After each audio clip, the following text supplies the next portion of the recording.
ನಮಸ್ಕಾರ ಎಲ್ಲರಿಗೂ, welcome to KPSC Times. So ನಾವು 15th ಜುಲೈಯಿಂದ 19th ಜುಲೈವರೆಗೂ ಬಂದಿರುವಂಥ most important one liner current ಅಫೇರ್ಸ್ನ ಇದರಲ್ಲಿ ಡಿಸ್ಕಸ್ ಮಾಡ್ಕೊಳ್ಳೋಣ. ಎಕ್ಸ್ಟ್ರಾ ಪಾಯಿಂಟ್ಸು ತುಂಬ ಜಾಸ್ತಿ ಇರುತ್ತೆ ಈ ಸರಿ, ಯಾಕಂತಂದರೆ ಸ್ವಲ್ಪ ಗ್ಯಾಪ್ ಆಗಿರೋದ್ರಿಂದ ಸ್ವಲ್ಪ ಜಾಸ್ತಿ ಇರುತ್ತೆ.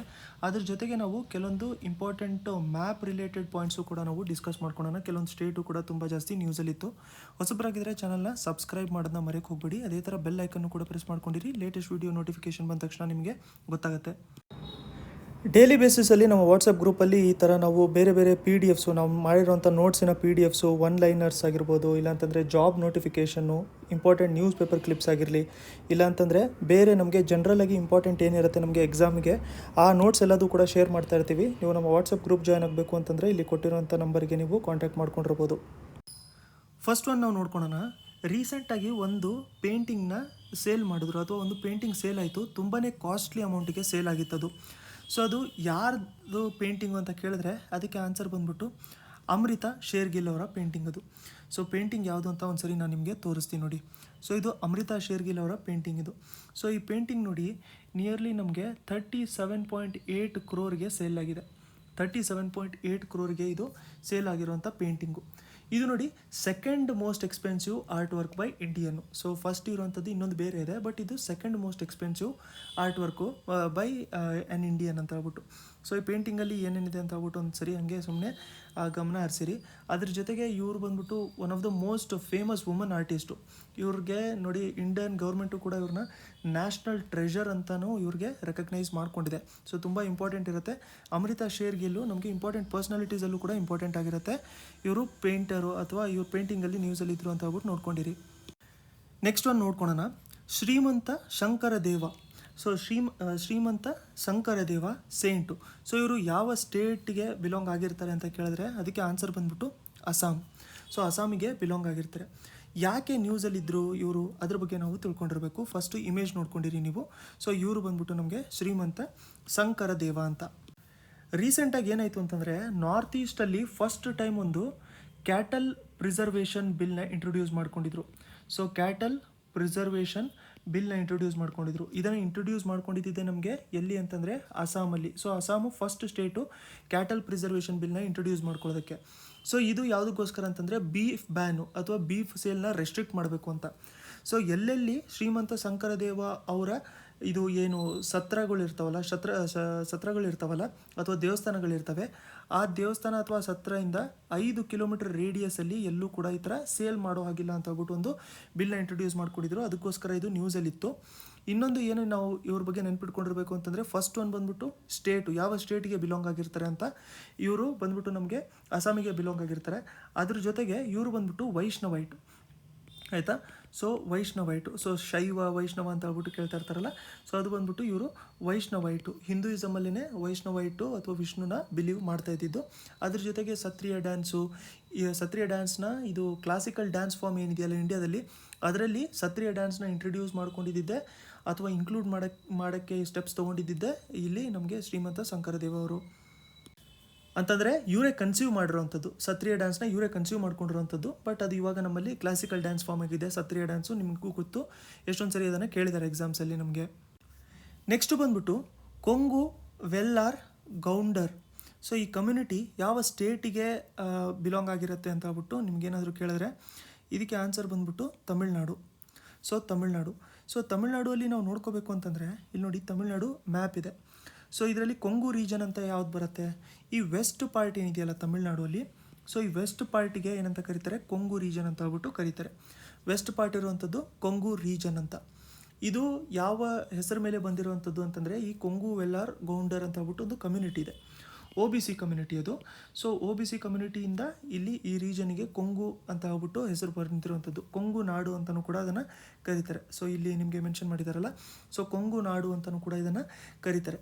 ಈ ಕೊಂಗು ಅನ್ನೋ ವರ್ಡ್ ಏನಿದೆಯಲ್ಲ, ಇದನ್ನು ತಮಿಳಿನ ಲಿಟ್ರೇಚರ್ಸಲ್ಲೂ ಕೂಡ ತುಂಬ ಸರಿ ಯೂಸ್ ಮಾಡ್ಕೊಂಡಿದ್ದಾರೆ. ಎಕ್ಸಾಂಪಲ್ ನಾವು ನೋಡಬೇಕು ಅಂತಂದರೆ ಈ ಸಂಗಮ್ ಲಿಟ್ರೇಚರ್ ಎಲ್ಲ ಏನಿದೆಯಲ್ಲ ಅದರಲ್ಲೂ ಕೂಡ ಇದಕ್ಕೆ ರೆಫರೆನ್ಸ್ ಕೊಟ್ಟಿದ್ದಾರೆ, ಇದ್ರ ಬಗ್ಗೆ ಮೆನ್ಷನ್ ಅವರು ಮಾಡ್ಕೊಂಡಿದ್ದಾರೆ. ಕೊಂಗು ಅಂತಂದರೆ ಮೀನಿಂಗ್ ಏನಾಗುತ್ತೆ ಅಂತಂದರೆ ಈ ರೀಜನ್ ಬಂದ್ಬಿಟ್ಟು ಅನ್ಡ್ಯುಲೇಟಿಂಗ್ ಲ್ಯಾಂಡ್ ಅಂತ. ಸೊ ಅನ್ಡ್ಯುಲೇಟಿಂಗ್ ಲ್ಯಾಂಡ್ ಅಂತಂದರೆ ಏನಾಗುತ್ತೆ, ಅಲ್ಲಿ ಏನೂ ಬೆಳೆಸೋಕ್ಕಾಗಲ್ಲ ಆ ಥರದ್ದು. ಅದ್ರ ಜೊತೆಗೆ ಇಲ್ಲಿ ನಾವು ಏನು ಇವರು ಕೊಂಗು ವೆಲ್ಲಾರ್ ಗೌಂಡರ್ ಅಂತ ನಾವು ನೋಡ್ಕೊಂಡಿರ್ತೀವಲ್ಲ, ಸೊ ಇವರು ತುಂಬ ಜಾಸ್ತಿ ಫಾಲೋ ಮಾಡೋವಂಥದ್ದು ಜೈನಿಸಮ್ನ. ನೆಕ್ಸ್ಟ್ ಬಂದ್ಬಿಟ್ಟು ಯಾವ ಕಂಟ್ರಿ ರೀಸೆಂಟಾಗಿ ಹೈಯೆಸ್ಟ್ ಸ್ಪೀಡಿಗೆ ಫಾಸ್ಟೆಸ್ಟ್ ಇಂಟರ್ನೆಟ್ ಸ್ಪೀಡು ರೆಕಾರ್ಡ್ ಮಾಡ್ಕೊಂಡಿದೆ ಅಂತಂದರೆ ಜಪಾನು. ಸೊ ಮುಂಚೆ ಸೌತ್ ಕೊರಿಯಾ, ತೈವಾನ್ ಇವೆಲ್ಲದು ಇತ್ತು.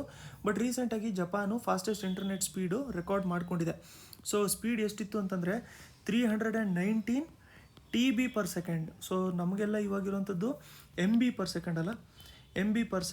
ಸೊ ನಾವೆಲ್ಲ 8 to 10 MB ಅಷ್ಟು ಸ್ಪೀಡ್ ಬಂದಿರೋಂಥದ್ದು ಚಾನ್ಸಸ್ ಇರುತ್ತೆ ನಮಗೆ.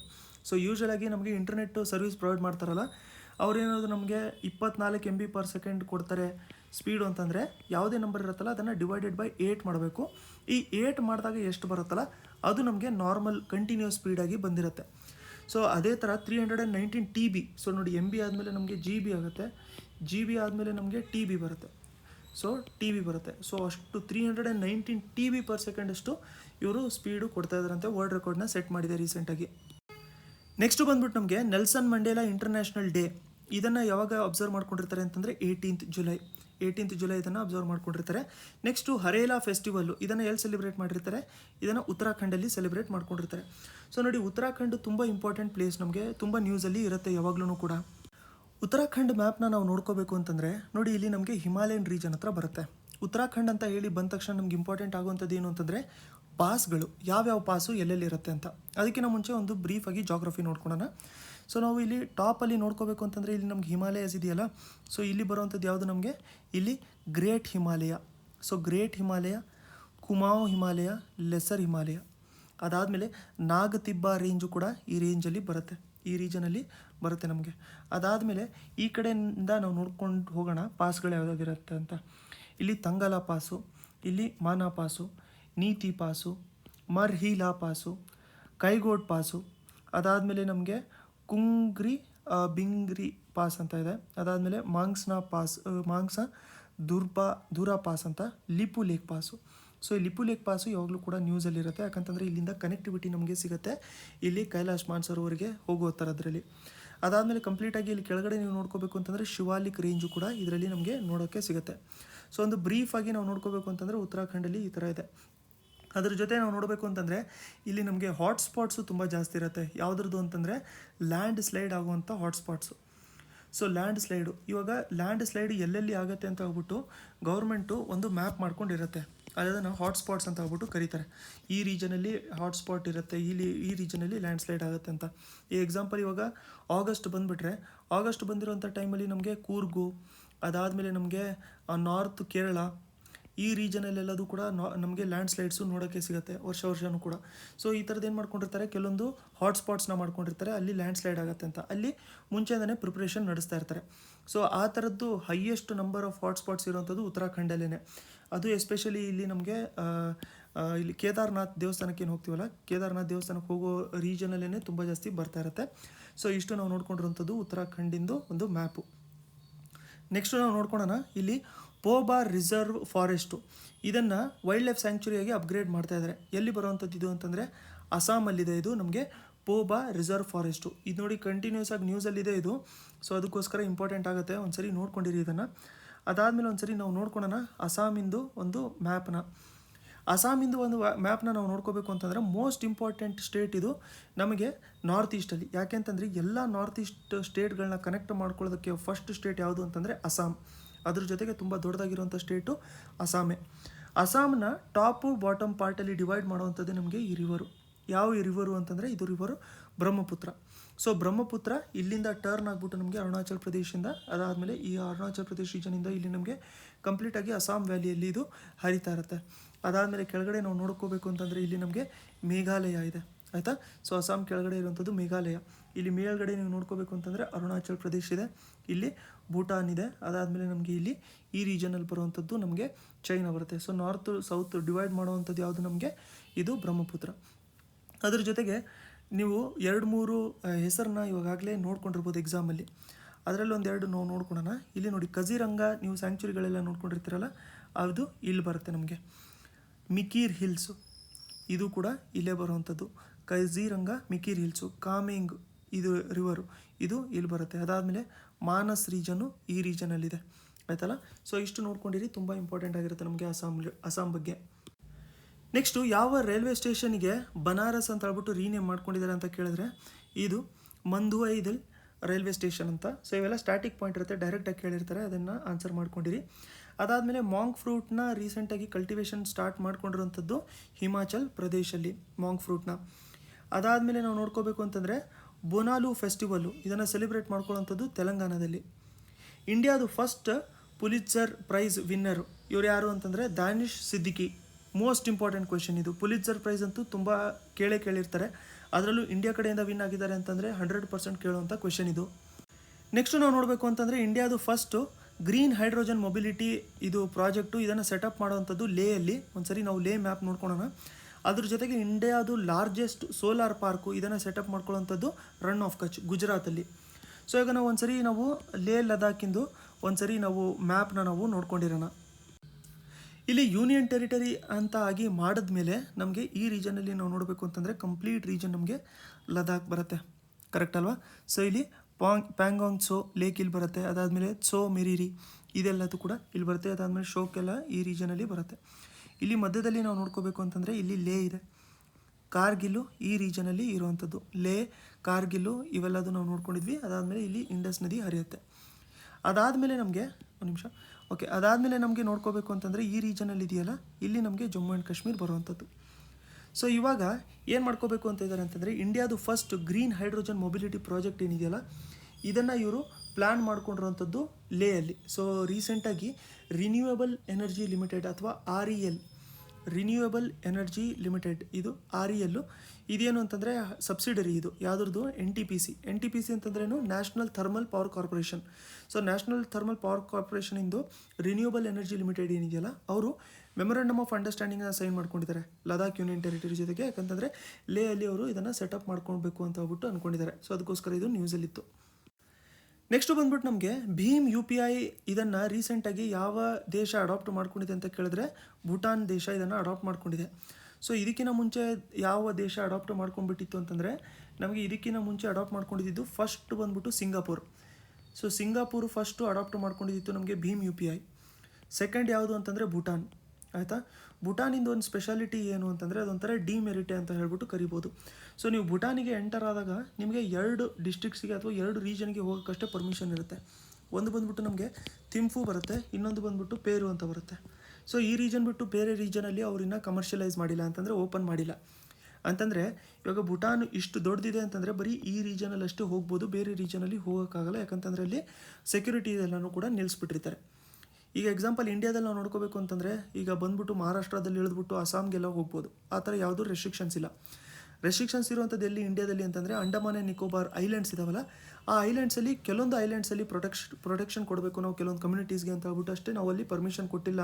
ಅದು ಬಿಟ್ಟು ಬೇರೆ ಕಡೆ ಎಲ್ಲ ಕಡೆಯೂ ಕೂಡ ಅಡ್ಡಾಡ್ಬೋದು. ಅದ್ರ ಜೊತೆಗೆ ಕೆಲವೊಂದು ಸ್ಟೇಟ್ಸ್ ನಾರ್ತ್ ಈಸ್ಟಲ್ಲಿ ಹೋಗಬೇಕು ಅಂತಂದರೆ ಅಲ್ಲಿ ಅವರ ರೀಜನ್ನ ಪ್ರೊಟೆಕ್ಟ್ ಮಾಡ್ಕೋಬೇಕು ಅಂತ ಹೇಳ್ಬಿಟ್ಟು ಒಂದು ಪಾಸ್ನ ಪ್ರೊವೈಡ್ ಮಾಡ್ತಾ ಇರ್ತಾರೆ. ಅದನ್ನು ಎನಿಮಿ ಕಂಟ್ರೀಸ್ ಅವರಿಗೆಲ್ಲ ಪ್ರೊವೈಡ್ ಮಾಡಿರಲ್ಲ, ಅಷ್ಟು ರೆಸ್ಟ್ರಿಕ್ಷನ್ಸ್ ಇರುತ್ತೆ. ಅದೇ ನೀವು ಭೂಟಾನಿಗೆ ಹೋಗ್ಬೇಕಾದ್ರೆ ಅಲ್ಲಿ ಬರೀ ಕ್ಯಾಶ್ ತೊಗೊಂಡು ಹೋಗ್ಬೇಕಾಗಿರುತ್ತೆ, ಅಲ್ಲಿ ಯಾವುದೇ ಥರದ್ದು ಕಾರ್ಡು ಕೂಡ ನಡೆಯಲ್ಲ. ಬಟ್ ಇವಾಗ ಭೀಮ್ UPI ಅಲ್ಲೂ ಕೂಡ ಅಕ್ಸೆಪ್ಟ್ ಮಾಡ್ಕೊಂಡಿರೋದ್ರಿಂದ ಇಂಡಿಯಾ ಕಡೆಯಿಂದ ಟೂರಿಸಮ್ಮು ಅಲ್ಲಿ ಇನ್ನೂ ಸ್ವಲ್ಪ ಜಾಸ್ತಿ ಇಂಪ್ರೂವ್ ಆಗ್ತಾ ಇರುತ್ತೆ. ಸೊ ಅದೊಂದು ಮೋಸ್ಟ್ ಇಂಪಾರ್ಟೆಂಟ್ ಪಾಯಿಂಟು. ನೆಕ್ಸ್ಟು ನಾವು ನೋಡಬೇಕು ಅಂತಂದರೆ ಪ್ರಧಾನ ಮಂತ್ರಿ ಆವಾಸ್ ಯೋಜನಾ. ಆವಾಸ್ ಅಂತ ಹೇಳಿ ಬಂದ ತಕ್ಷಣ ನಮಗೆ shelter related, house construction related. ಇದನ್ನು 2015 ಸ್ಟಾರ್ಟ್ ಮಾಡ್ಕೊಂಡಿದ್ದರು. ಮೇನ್ ಏಮ್ ಏನಾಗಿತ್ತು ಪ್ರಧಾನ ಮಂತ್ರಿ ಆವಾಸ್ ಯೋಜನಾದು? ಮೇನ್ ಏಮ್ ಏನಾಗಿತ್ತು ಅಂತಂದರೆ 2022 ಒಳಗಡೆ ಎಲ್ಲ ಕಡೆನೂ ಕೂಡ ಎಲ್ಲರಿಗೂ ಕೂಡ ಹೌಸ್ ಹೋಲ್ಡ್ ಸಿಗಬೇಕು ಅಂತ. 2022 ಒಳಗಡೆ ಎಲ್ಲರಿಗೂ ಕೂಡ ಮನೆ ಸಿಗಬೇಕು ಅಂತ ಹೇಳ್ಬಿಟ್ಟು. ಬಟ್ ರೀಸೆಂಟಾಗಿ ಒಂದು ಅನಾಲಿಸಿಸ್ ಮಾಡಿದಾಗ ಏನು ಗೊತ್ತಾಗಿದೆ ಅಂತಂದರೆ ಈಗ ಗೌರ್ಮೆಂಟ್ ಹತ್ರ ದುಡ್ಡು ತುಂಬ ಕಮ್ಮಿ ಇದೆ ಅಂತ ಹೇಳ್ಬಿಟ್ಟು. ಸೊ ಇದನ್ನು ಫುಲ್ಫಿಲ್ ಮಾಡ್ಕೊಳ್ಳೋದಕ್ಕೆ ಗೌರ್ಮೆಂಟ್ ಹತ್ರ ದುಡ್ಡು ತುಂಬ ಕಮ್ಮಿ ಇದೆ, ಅದಕ್ಕೋಸ್ಕರ ಇದು ಫುಲ್ಫಿಲ್ ಆಗ್ತಾ ಇಲ್ಲ ಅಂತ ಹೇಳ್ಬಿಟ್ಟು ಗೌರ್ಮೆಂಟ್ ಏನು ಮಾಡ್ಕೊಂಡಿದೆ ಅಂತಂದರೆ 2022 ಒಳಗಡೆ ಸೊ ಇಷ್ಟಿಷ್ಟು ಮಿಲಿಯನ್ ಮನೆಗಳನ್ನ ಕನ್ಸ್ಟ್ರಕ್ಷನ್ ಮಾಡ್ಕೋಬೇಕು ಅಂತ ಹೇಳ್ಬಿಟ್ಟು. ಇದರಲ್ಲಿ 2 ಪಾಯಿಂಟ್ ನಾವು ನೆನ್ಪಿಟ್ಕೊಂಡಿರಬೇಕು. ಪ್ರಧಾನ ಮಂತ್ರಿ ಆವಾಸ್ ಯೋಜನಾ ಇದರಲ್ಲಿ 2 ಪಾರ್ಟ್ ಇದೆ. ಒಂದು ಬಂದ್ಬಿಟ್ಟು ಗ್ರಾಮೀಣ್, ಇನ್ನೊಂದು ಬಂದ್ಬಿಟ್ಟು ನಮಗೆ ಅರ್ಬನ್. 2 ಬೇರೆ ಬೇರೆ ಮಿನಿಸ್ಟ್ರಿ ನೋಡ್ಕೊಳುತ್ತೆ. ಪ್ರಧಾನ ಮಂತ್ರಿ ಆವಾಸ್ ಯೋಜನಾ ಗ್ರಾಮೀಣ್ ಬಂದ್ಬಿಟ್ಟು ಮಿನಿಸ್ಟ್ರಿ ಆಫ್ ರೂರಲ್ ಡೆವಲಪ್ಮೆಂಟ್ ನೋಡ್ಕೊತಾ ಇರುತ್ತೆ. ಅದೇ ಪ್ರಧಾನ ಮಂತ್ರಿ ಆವಾಸ್ ಯೋಜನಾ ಅರ್ಬನ್ ಬಂದ್ಬಿಟ್ಟು ministry of housing and urban affairs ಸೆಂಟರಲ್ಲಿ ಬರುತ್ತೆ. ಸೊ ಇವೆರಡು ಬೇರೆ ಬೇರೆ ಬರುವಂಥದ್ದು. ಹೌಸಿಂಗ್ ಫಾರ್ ಆಲ್ ಬೈ 2022 ಅಂತ ಹೇಳ್ಬಿಟ್ಟು ಒಂದು ಏಮ್ ಇತ್ತು, ಬಟ್ ಇವಾಗ ಅದು ಪೋಸ್ಟ್ಪೋನ್ ಮಾಡ್ಕೊತಾ ಇದ್ದಾರೆ, ಬೇರೆ ಬೇರೆ ಏಮ್ಸ್ ಅದರಲ್ಲಿ ಇಟ್ಕೊಂಡಿದ್ದಾರೆ. ನೆಕ್ಸ್ಟ್ ಒಂದು ನಾವು ನೋಡ್ಕೋಬೇಕು ಅಂತಂದರೆ ಬ್ಯಾಕ್ಟೀರಿಯಾ, ವೈರಸ್ಸು, ಫಂಗೈ, ಅದಾದಮೇಲೆ ಪ್ಯಾರಾಸೈಟ್ಸು ಇವೆಲ್ಲದು ಚೇಂಜ್ ಆಗ್ತಾ ಇರ್ತವೆ, ಟೈಮ್ ಟು ಟೈಮ್ ಚೇಂಜ್ ಆಗ್ತಾ ಇರ್ತವೆ. ಅದಕ್ಕೋಸ್ಕರ ಕೊಟ್ಟಿರೋಂಥ ಮೆಡಿಸಿನು ಕೂಡ ಅದಕ್ಕೆ ಕೆಲಸ ಮಾಡೋದು ಸ್ಟಾಪ್ ಆಗ್ತಾ ಇರುತ್ತೆ. ಅದನ್ನು ನಾವೇನಂತ ಕರಿತೀವಿ ಅಂತಂದರೆ ಆ್ಯಂಟಿ ಮೈಕ್ರೋಬಿಯಲ್ ರೆಸಿಸ್ಟೆನ್ಸ್ ಅಥವಾ AMR ಅಂತ ಹೇಳ್ಬಿಟ್ಟು ಕರಿತೀವಿ. ಸೊ ನೀವು ಈಗಾಗಲೇ ಎಷ್ಟೊಂದು ಸರಿ ನೋಡ್ಕೊಂಡಿರ್ಬೋದು. ಅಡ್ವೈಸು ಏನು ಮಾಡ್ತಾರೆ ಅಂತಂದರೆ ಕೆಲವೊಂದು ಮೆಡಿಕಲ್ ಶಾಪ್ಸು ನಾರ್ತ್ ಇಂಡಿಯಲ್ಲಿ ಎಸ್ಪೆಷಲಿ ನೀವೇನಾದ್ರು ಮೆಡಿಸಿನ್ ಕೇಳೋಕ್ಕೆ ಹೋದರೆ ಪ್ರಿಸ್ಕ್ರಿಪ್ಷನ್ ಇಲ್ಲ ಅಂತಂದರೆ ಮೆಡಿಸಿನ್ ಕೊಡೋಲ್ಲ, ಡಾಕ್ಟರ್ ಬರೆದು ಕೊಟ್ಟಿಲ್ಲ ಅಂತಂದರೆ ಮೆಡಿಸಿನ್ ಕೊಡೋಲ್ಲ. ಸೊ ಬೇರೆ ಕಂಟ್ರೀಸಲ್ಲೂ ಕೂಡ ಇದು ಇಂಪಾರ್ಟೆಂಟ್ ಇರುತ್ತೆ. ನಮ್ಮದ್ರಲ್ಲಿ ಏನಾಗಿರುತ್ತೆ, ಕರ್ನಾಟಕದಲ್ಲಿ ಯೂಶ್ವಲಾಗಿ ನಾವು ಮೆಡಿಸಿನ್ ಹೆಸರು ಹೇಳ್ಬಿಟ್ರೆ ಮೆಡಿಸಿನ್ ಕೊಡ್ತಾ ಇರ್ತಾರೆ, ಬಟ್ ರೂಲ್ಸ್ ಪ್ರಕಾರ ಆ ಥರ ಕೊಡೋಂಗಿಲ್ಲ. ಯಾಕೆ ಅಂತಂದರೆ ಈಗ ಎಕ್ಸಾಂಪಲು ನಿಮಗೆ ತಲೆನೋವು ಬರ್ತಾ ಇದೆ ಅಂತ ಅನ್ಕೊಳ್ಳೋಣ, ಸುಮ್ಮನೆ ಎಕ್ಸಾಂಪಲ್ ಕೇಳ್ತಾ ಇರೋಂಥದ್ದು. ಸೊ ನೀವು ತಲೆನೋವಿಗೆ ಒಂದು ಟ್ಯಾಬ್ಲೆಟ್ ತೊಗೊತಾ ಇದ್ದೀರಾ. ಸೊ ನೆಕ್ಸ್ಟ್ ಟೈಮು ಬಂದಾಗ್ಲೂ ಕೂಡ ಅದೇ ಥರ ಟ್ಯಾಬ್ಲೆಟ್ ತೊಗೊತೀರಾ, ನೆಕ್ಸ್ಟ್ ಟೈಮ್ ಬಂದಾಗಲೂ ಕೂಡ ಅದೇ ತೊಗೊತಾ ಇರ್ತೀರಾ. ಸೊ ಕಂಟಿನ್ಯೂಸ್ ಆಗಿ ತೊಗೊತಾ ಇರೋದ್ರಿಂದ ಏನಾಗುತ್ತೆ ಅಂತಂದರೆ ಈಗ ಕೆಲವೊಂದು ಟೈಮ್ ಏನಾಗುತ್ತೆ ಅಂತಂದರೆ ಆ ಟ್ಯಾಬ್ಲೆಟ್ ತೊಗೊಂಡ್ರೂ ಕೂಡ ಹುಷಾರಾಗಲ್ಲ, ಅಂತಂದರೆ ರೆಸಿಸ್ಟೆನ್ಸ್ ಕಮ್ಮಿ ಆಗಿರುತ್ತೆ ಅಂತ. ಸೊ ಇದಕ್ಕೆ ಒಂದು ಎಕ್ಸಾಂಪಲ್ ಹೇಳಬೇಕು ಬೇರೆ ಥರದ್ದು ಅಂತಂದರೆ, ಈಗ ನಿಮಗೆ ಬ್ಯಾಕ್ಟೀರಿಯಾದಿಂದ ಏನೋ ಆಗ್ತಾ ಇರುತ್ತೆ. ಈಗ ಕೊರೋನಾ ವೈರಸ್ ಇದೆಯಲ್ಲ, ಅದ್ರ ರಿಲೇಟೆಡ್ ತೊಗೋಬೋದು. ಸೊ ಇವಾಗ ಇರುವಂಥ ಕೊರೋನಾ ವೈರಸ್ಸು ಏನಾಗ್ತಾ ಇರುತ್ತೆ, ಅದಕ್ಕೆ ನಾವು ಒಂದು ಇಂಜೆಕ್ಷನ್ ಕೊಟ್ಟರೆ ಅಥವಾ ನಾವು ಅದಕ್ಕೆ ಬೇರೆ ಮೆಡಿಸಿನ್ ಕೊಟ್ಟರೆ ಟ್ರೀಟ್ಮೆಂಟ್ ಸಿಗೋವಂಥ ಚಾನ್ಸಸ್ ತುಂಬ ಜಾಸ್ತಿ ಇರುತ್ತೆ. ಬಟ್ ಏನಾಗುತ್ತೆ ಅಂತಂದರೆ ಸೇಮ್ ಥರದ್ದು ಕೊಟ್ಟು ಅದಕ್ಕೂ ಕೂಡ ರೆಸಿಸ್ಟೆನ್ಸು ಜಾಸ್ತಿ ಬೆಳ್ಕೊಂಬಿಟ್ಟು ಬೇರೆ ವೇರಿಯಂಟ್ ಬರುತ್ತೆ. ಇವಾಗೆಲ್ಲ ಡೆಲ್ಟಾ ಇವೆಲ್ಲ ಬರ್ತಾ ಇದ್ದಾವಲ್ಲ, ಇವೆಲ್ಲ ಬೇರೆ ವೇರಿಯಂಟು ಅಂತಂದರೆ ಅದರಲ್ಲೇ ಕೆಲವೊಂದು ಚೇಂಜಸ್ ಆಗಿಬಿಟ್ಟು ಅದು ಇವಾಲ್ವ್ ಆಗಿಬಿಟ್ಟಿರುತ್ತೆ. ಆವಾಗ ಹಳೆ ಮೆಡಿಸಿನ್ಸ್ ಅದಕ್ಕೆ ಕೆಲಸ ಮಾಡಲ್ಲ. ಅದನ್ನು ನಾವೇನಂತ ಕರಿತೀವಿ, ಆ್ಯಂಟಿ ಮೈಕ್ರೋಬಿಯಲ್ ರೆಸಿಸ್ಟೆನ್ಸ್ ಅಂತ ಹೇಳ್ಬಿಟ್ಟು ಕರಿತೀವಿ. ಸೋಲಾರ್ ಆ್ಯಕ್ಟಿವಿಟಿ ಅಥವಾ ಸೋಲಾರ್ ಮ್ಯಾಗ್ನೆಟಿಕ್ ಫೀಲ್ಡಿಂದ ಬರುವಂಥ ಆ್ಯಕ್ಟಿವಿಟೀಸ್ಗಳ ಹೆಸರನ್ನ ನಾವು ನೋಡ್ಕೋಬೇಕು ಅಂತಂದರೆ solar flares, high speed solar winds, solar storms ಇವೆಲ್ಲದೂ ಕೂಡ ಅದರದ್ದೇ ಆ್ಯಕ್ಟಿವಿಟಿ ಇದು. ನೆಕ್ಸ್ಟ್ ನಾವು ನೋಡ್ಕೋಬೇಕು ಅಂತಂದರೆ ಯಾವ ಸಿಟಿ ರೀಸೆಂಟಾಗಿ ಶಾಂಘೈ ಕೋಆಪರೇಷನ್ ಆರ್ಗನೈಸೇಷನಿಂದು ಫಾರಿನ್ ಮಿನಿಸ್ಟರ್ಸ್ ಮೀಟಿಂಗ್ನ ಹೋಸ್ಟ್ ಮಾಡ್ಕೊಂಡಿತ್ತು ಅಂತ ಕೇಳಿದರೆ ದುಶಾನ್ಬೆ, ತಜಿಕಿಸ್ತಾನಿಂದು. ನೆಕ್ಸ್ಟು ರೀಸೆಂಟಾಗಿ ಯಾವ ದೇಶ ವರ್ಲ್ಡಿಂದು ಫಸ್ಟ್ ಕಾಂಜುಗೇಟ್ ಕೋವಿಡ್-19 ವ್ಯಾಕ್ಸಿನು ಸೋಬರಾನ 2 ಇದನ್ನು ಡೆವಲಪ್ ಮಾಡಿದೆ ಅಂತಂದರೆ ಇದನ್ನು ಡೆವಲಪ್ ಮಾಡಿರೋಂಥದ್ದು ಕ್ಯೂಬಾ. ಬೈಕ್ ಟ್ಯಾಕ್ಸಿ ಸ್ಕೀಮು ಇದನ್ನು ಲಾಂಚ್ ಮಾಡಿರೋಂಥ ಸ್ಟೇಟು ಕರ್ನಾಟಕ. ಅದಾದಮೇಲೆ ಇಂಡಿಯಾದು ಫಸ್ಟು 5 ಸ್ಟಾರ್ ಹೋಟೆಲು ಇದನ್ನು ರೈಲ್ವೆ ಸ್ಟೇಷನ್ ಮೇಲ್ಗಡೆ ಬಿಲ್ಡ್ ಮಾಡ್ತಾ ಇರೋವಂಥದ್ದು. ಸೊ ಅದರ ಹೆಸರು ಎಲ್ಲಿ ಅಂತಂದರೆ ಗಾಂಧಿನಗರ್ ಗುಜರಾತ್, ಇದು ಅಲ್ಲಿ ಬಿಲ್ಡ್ ಮಾಡ್ತಾ ಇದ್ದಾರೆ. Next light off Asia the poem that defined the Buddha, ಇದರ ಆಥರ್ ಯಾರಿದ್ದಾರೆ ಅಂತಂದರೆ ಜಯರಾಮ್ ರಮೇಶ್ ಅವರು ಇದರ ಆಥರ್ ಇದ್ದಾರೆ. ಅದಾದಮೇಲೆ ಇವಾಗ ಒಲಿಂಪಿಕ್ಸ್ ನಡೀತಾ ಇದೆಯಲ್ಲ, ಒಲಿಂಪಿಕ್ಸ್ ರಿಲೇಟೆಡ್ ಏನೇ ಅಪ್ಡೇಟ್ ಇದ್ರೂ ಕೂಡ ಇಂಪಾರ್ಟೆಂಟು ನೆನ್ಪಿಟ್ಕೊಂಡಿರಿ.